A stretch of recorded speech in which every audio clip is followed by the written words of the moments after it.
Hai, Assalamualaikum warahmatullahi wabarakatuh dan salam sejahtera. Hari ini saya akan berkongsi berkaitan dengan inventory minat kerjaya ataupun lebih dikenali sebagai IMK, yang mana pelajar-pelajar sekolah menengah akan dikehendaki untuk menjawab soalan ini yang mengandungi 180 soalan yang dibahagikan kepada 3 bahagian yang mengukur bahagian kesukaan ataupun minat, kemudian dia mengukur bahagian pekerjaan dan juga bahagian kecekapan.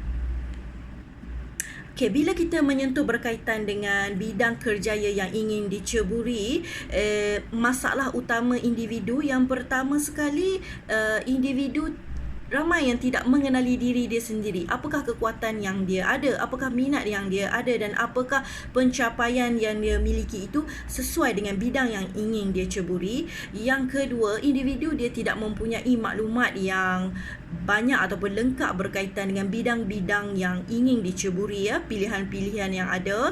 Kemudian individu tak boleh nak buat keputusan yang mana satu bidang yang ingin dia masuk kerana mungkin disebabkan pilihan dia terlalu banyak, semua dia minat. Kemudian mungkin juga kerana dia minat dia kabur. Saya tak pasti yang mana satu saya minat. Ini seperti lalang lah. Okey. Kemudian juga mungkin dia langsung tak ada minat. Saya tak ada minat apa-apa pun nak masuk. Saya ikut je kawan, cikgu tentukan kelas, saya masuk je.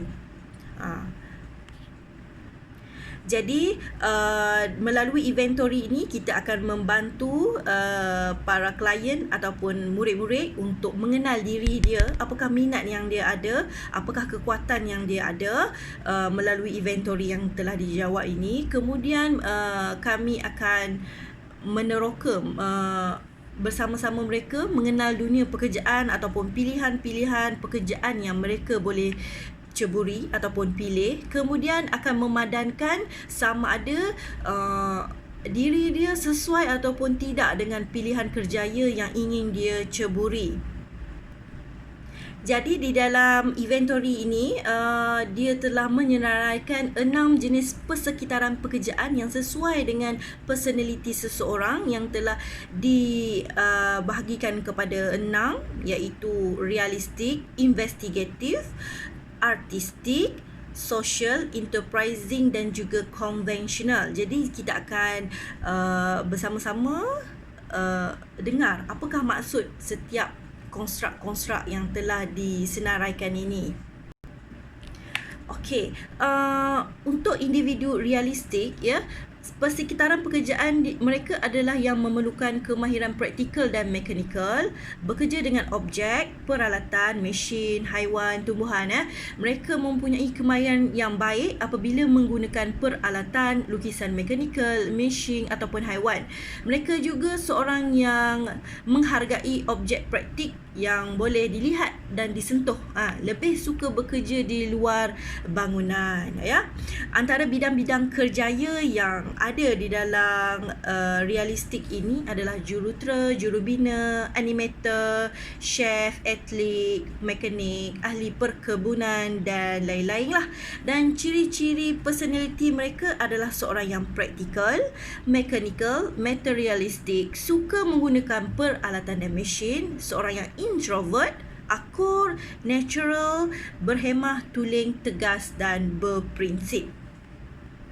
Okey, macam mana pula individu di dalam kumpulan investigatif, Okey, mereka ini suka persekitaran pekerjaan yang memerlukan kemahiran menyelidik, saintifik, intelektual, analytical dan mementingkan ketepatan. Mereka sukakan bukti, suka membuat pemerhatian, mempelajari sesuatu, suka buat penyelidikan, analisis, menilai dan menyelesaikan masalah. Mereka sangat menghargai sains dan matematik. Mereka akan melihat diri mereka sebagai tepat, saintifik, intelektual serta meminati kerjaya saintifik dan beberapa kerjaya yang bercorak teknikal. Jadi, apakah bidang kerjaya yang terdapat dalam kumpulan investigatif ini? Antaranya adalah seperti doktor, ahli farmasi, sekretari, ahli ekonomi, ahli kaji cuaca, angkasawan, guru sains dan matematik. Siapa suka jadi cikgu, mungkin dia punya investigatif adalah tinggi, ahli kaji bintang, ahli kimia, dan lain-lain lah. Okey, ciri-ciri personality investigatif adalah seorang pemerhati, analytical, rational, teliti, intellectual, introvert, optimistic, ingin tahu teori dan jitu, perlukan bukti. Okey, seterusnya adalah artistik. Apakah maksud artistik ini ya? Okey, untuk artistik, persekitaran pekerjaan dia memerlukan daya intuisi yang tinggi, seorang yang ekspresif, original, bebas, kreatif, inovatif dan artistik. Mereka juga suka bekerja dalam situasi yang kurang berstruktur, kurang berperaturan, tak rutin dan tak berulang-ulang. Asyik-asyik buat benda yang sama. Mereka cepat bosan dan mereka juga mempunyai ekspresiasi ya ataupun penghargaan yang tinggi dan sangat menghargai hasil seni kreatif. Apakah bidang-bidang kerjaya yang ada dalam kumpulan artistik ini adalah seperti arkitek, penulis seni kreatif, artis, pereka grafik, pereka fashion, juru hias dalaman, juru foto, juru solek dan lain-lain lah. Okey, apakah ciri-ciri personality dalam kumpulan artistik ini? Okey, mereka adalah seorang yang berimajinasi, intuitif, ekspresif, estetika, emosional, introspektif, reflektif, tulen, bebas, sensitif dan idealistik. Okey, bagaimana pula dengan individu dalam kumpulan sosial? Okey, persekitaran pekerjaan yang memerlukan interaksi yang bekerjasama, berkolaborasi, saling membantu, melatih dan membuat kebajikan kepada orang lain ya. Mereka ini juga mempunyai kemahiran berinteraksi dan berkomunikasi dengan orang lain, suka kepada aktiviti yang membantu, memberi perkhidmatan dan menyelesaikan masalah. Antara bidang-bidang kerjaya dalam kumpulan sosial ini adalah seperti guru, kaunselor, pensyarah, pekerja sosial, pegawai perhubungan awam, penyambut tetamu, pramugari, pramugara, pegawai kebajikan, jururawat dan lain-lain. Pekerjaan-pekerjaan yang melibatkan bekerja dengan manusia. Okey, ciri-ciri personality mereka dalam kumpulan sosial ini, seorang yang suka bersosial, suka menolong, bekerjasama, mesra, peramah, sabar, ekstrovert, empati, baik hati, bertanggungjawab dan boleh dipercayai. Okey, untuk mereka yang berada di dalam kumpulan enterprising pula ya. Okey, persekitaran pekerjaan yang melibatkan pentadbiran dan pengurusan, perniagaan dan keusahawanan. Okey, wujudnya suasana pengaruh mempengaruhi ya. Mereka suka kepada kepimpinan yang tinggi, boleh mengarah, memimpin, mengurus individu lain serta menjual barangan ataupun idea ya, sebab mereka sangat berbakat dalam mempengaruhi orang lain. Okey, yang mana matlamat akhir mereka biasanya untuk mencapai keuntungan, sama ada untuk diri mereka sendiri, organisasi ataupun keuntungan ekonomi. Okey, jadi apakah bidang-bidang kerjaya yang ada dalam kumpulan enterprising ini? Contohnya seperti usahawan, pengarah syarikat, spekulator, periklanan, peguam, MLM yang berjaya, gurau. Okey, wartawan, jurujual, jurulatih, ejen pelancongan dan lain-lain lah. Okey, ciri-ciri personality mereka, mereka adalah seorang yang sangat sukakan menjadi ketua ya, kepimpinan yang tinggi, sukakan pencapaian, sangat bertenaga, daya pujuk yang tinggi. Okey, suka mempengaruhi, kebolehan dalam memanipulasi, sama ada untuk positif ataupun negatif.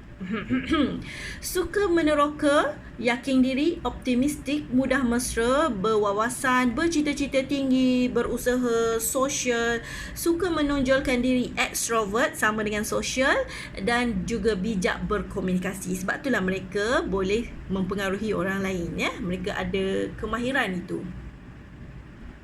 Okey, dan yang terakhir adalah konvensional. Okey, untuk individu dalam bidang dalam kumpulan konvensional ini, persekitaran pekerjaan yang berstruktur dan teratur yang melibatkan data, nombor, kerja-kerja pengkaranian. Mereka suka melakukan kerja secara terperinci, mengikut peraturan dan arahan. Okey, bidang-bidang kerjaya yang ada dalam kumpulan konvensional seperti kerani, setiausaha, penyimpan kira-kira, guru perdagangan, akaunten, jurutrengkas, pegawai bank, juru audit, juru wang dan lain-lain. Okey, ciri-ciri individu yang berada dalam kumpulan konvensional, seorang yang sangat berstruktur tinggi. Kalau tengok barang dia memang tersusun kemas, siap berlabel. Bagus, perfect. Okey, seorang yang teliti, daya tahan yang tinggi, seorang yang akur kepada arahan, praktikal, mengikut aturan, defensif, seorang yang menurut perintah, cermat, cekap dan rutin. Okey, bila pelajar-pelajar jawab ini, mereka akan dapat skor mereka sendiri. Okey, skor ini mereka akan dapat 3 skor mata Holland, kita panggil ya. Skor mata Holland ini dia akan tengok skor manakah dalam kumpulan-kumpulan yang tertinggi. Contohnya dia tertinggi dalam sosial, kemudian konvensional, kemudian investigatif. Okey, bila gabungan antara 3 kod mata Holland ini ya, SKI, so kita akan tengok apakah persamaan antara ketiga-tiga bidang kerjaya ini yang sesuai untuk mereka ceburi. Jadi sekian sahaja perkongsian saya yang sedikit pada hari ini. Sekian, terima kasih.